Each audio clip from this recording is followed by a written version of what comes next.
नहीं होना चाहिए था बस मोड़ नहीं आता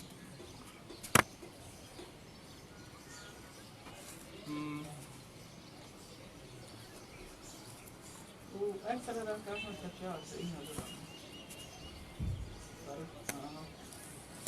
iya yang sudah bilang agak paling dia ini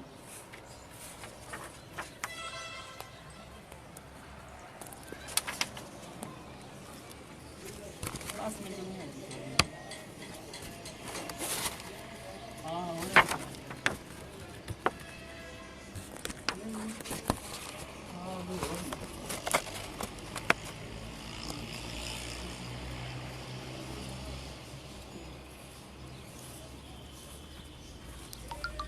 ini berada di rumah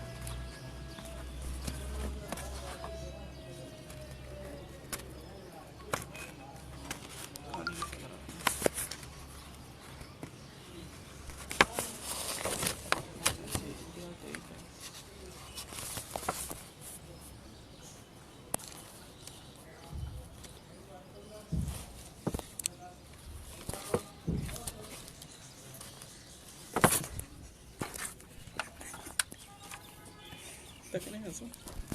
हैं चाड़िए कौन